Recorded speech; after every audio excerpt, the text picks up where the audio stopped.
अस्सलाम वालेकुम, this is Farhan Ali. I am your mathematics teacher from Zafar tutorial. हम आ चुके हैं एक्सरसाइज नंबर 1.2 के क्वेश्चन नंबर 1 के क्वेश्चन नंबर 6 की तरफ। तो चलो शुरू करते हैं विदाउट टाइम वेस्ट किए। A complement intersection B complement हमको सॉल्व करना है। चलो सॉल्यूशन लिख लेते हैं। सॉल्यूशन में क्या कह रहा है हमको कि सॉल्व करो A complement intersection B complement. पहले हम कॉम्प्लीमेंट सॉल्व कर लेते हैं। कॉम्प्लीमेंट में पहले हम यू का जो सेट होता है, यूनिवर्सल सेट होता है, वो रख लेते हैं A B C D E F G. ये आ गए। फिर हम इसमें से यूनिवर्सल सेट क्या करेंगे, माइनस करेंगे। माइनस का मतलब कॉम्प्लीमेंट। ए का सेट है F A C, F A सी ई। हम यूनिवर्सल सेट से ये माइनस करेंगे। यूनिवर्सल सेट से माइनस करने का आसान तरीका, जो यूनिवर्सल सेट एफ, अब माइनस कर लेंगे। पहले एफ, फिर ए, फिर है हमारे पास सी, फिर हमारे पास ई। इसमें से ए सी ई एफ माइनस हो गए। अब हमारे पास कौन कौन से एलिमेंट बच गए, बी बचा, डी, जी। इसका जो ए कॉम्प्लीमेंट है उसका आंसर है ए तो हमने माइनस कर लिया है, तो बचे कौन से, बी बच गया, B D G, B D G. तो हमारा कॉम्प्लीमेंट, जो ए कॉम्प्लीमेंट था, जो पहला स्टेप, वो हमने सॉल्व कर लिया। पहला स्टेप था ए कॉम्प्लीमेंट को सॉल्व करो। दूसरा स्टेप, पहला स्टेप में यहाँ पर टिक कर लेता हूँ क्योंकि मैंने पहला स्टेप सॉल्व कर लिया है।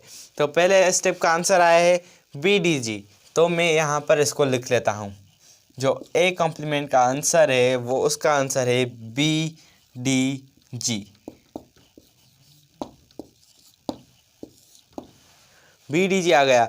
अब हम दूसरे स्टेप की तरफ जाते हैं। दूसरा जो हमारा है, दूसरा बी कॉम्प्लीमेंट हमें सॉल्व कर लेना है। बी कॉम्प्लीमेंट सॉल्व करने के लिए चलो चलते हैं बोर्ड की तरफ।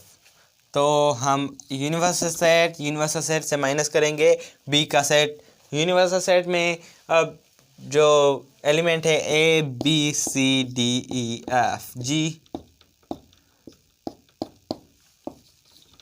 आ गया। अब हमारे पास कौन से बच गए, अब हमारे पास बचे हैं एक बी का जो माइनस जो हम करेंगे वो है E G D F, E G D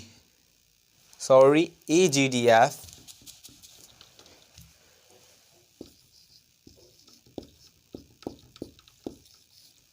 universal set से हम E G D F minus कर लेंगे तो हमारा क्या आंसर आ जाएगा, कॉम्प्लीमेंट का जो बी कॉम्प्लीमेंट है हमारा वो आ जाएगा हमारे पास।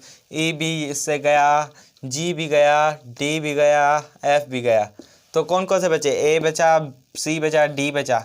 सिर्फ ए सी डी बच गए। तो इसका आंसर ये होगा, वो भी हम यहाँ पर लिख लेते हैं, वो है ए सी डी।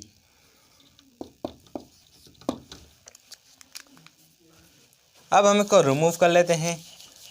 मैंने यहाँ पर लिख लिया है, हम ये नहीं बोलेंगे क्योंकि यहाँ पर मैंने लिख लिया है। फिर हम इसका दूसरा स्टेप भी सॉल्व कर चुके हैं। अब दूसरा स्टेप था बी कॉम्प्लीमेंट को सॉल्व करना। बी कॉम्प्लीमेंट भी सॉल्व हो गया, ए कॉम्प्लीमेंट भी सॉल्व हो गया। फिर अब इसका जो लास्ट स्टेप है इंटरसेक्शन वाला, वो रह गया है। अब हम इसको सॉल्व करेंगे। इंटरसेक्शन क्या करना है, हमारे पास दो ही सेट बचे हैं, ए कॉम्प्लीमेंट का जो आंसर और जो बी कॉम्प्लीमेंट का आंसर, ये दो बच्चे हैं। इसको हम आपस में इंटरसेक्शन कर लेंगे। तो पहले हम ए कॉम्प्लीमेंट का जो कुछ सेट है वो लिख लेते हैं, ए कॉम्प्लीमेंट का बी डी जी। फिर है बी का क्या करेंगे, इंटरसेक्शन में ए सी डी। इंटरसेक्शन में हम एक ही जैसे रखते हैं, मैंने आपको पिछले लेक्चर्स में बता दिया था। इंटरसेक्शन में अब हम लिख लेते हैं A complement intersection B complement.